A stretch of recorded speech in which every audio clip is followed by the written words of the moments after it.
Biology Part 95. In extreme conditions, as much as 12 liters per day of sweat is produced and may evaporate from the body's surface. By altering the amount of sweat, heat loss can be controlled over an extended range of external temperature. When the external temperature exceeds cold temperature, evaporation becomes the only method of heat loss.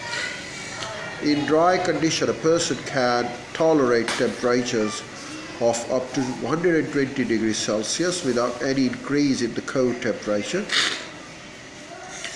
On the other hand, if the air is humid, evaporation is reduced or prevented and body temperature rises quickly, even when external temperature in the range 40 to 55 degrees Celsius. The physiological mechanism of temperature control provide good examples of the homeostasis, like those concerned with the osmoregulation. They act to produce dynamic equilibrium in the face of constantly changing condition. Well, we can look and identify the receptors, control center, and effectors involved. The effectors modify the cold temperature of the body, resulting in feedback or closed loop control as explained in the tutorial. Adaptation for life in hot climates. The surface temperature of sand in the Sahara Desert can change from 0 degrees Celsius at midnight to 55 degrees Celsius at noon. Pretty amazing.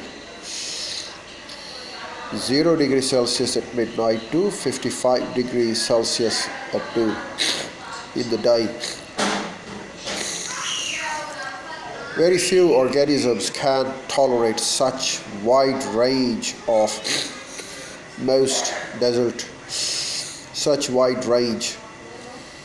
temperatures, and most desert animals survive by restricting their activities in times when the conditions are less extreme. Kangaroos, rats, for example, are largely nocturnal and spend most of the day in deep burrows where the temperature stays approximately constant. Many large mammals such as camels have thick non-vegetable fur.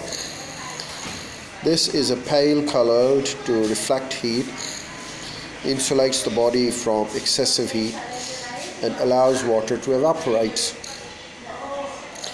from the skin surface so that cooling may occur. This same result can sometimes be achieved by increasing surface area.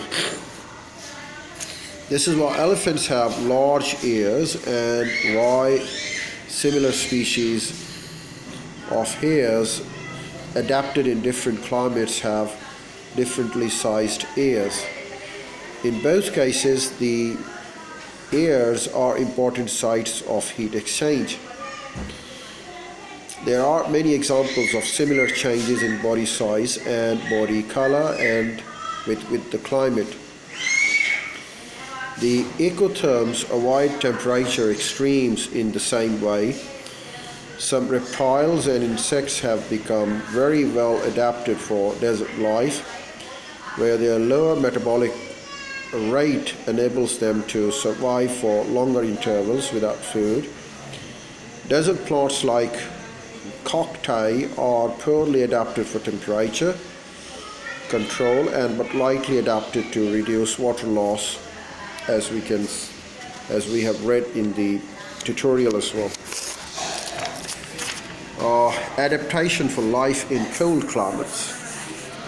Well, mammals which live in very cold environment are usually well insulated by thick layer of subcutaneous fat. Their ability to conserve heat is often increased by body shapes and sizes which result in smaller surface area to the volume ratios.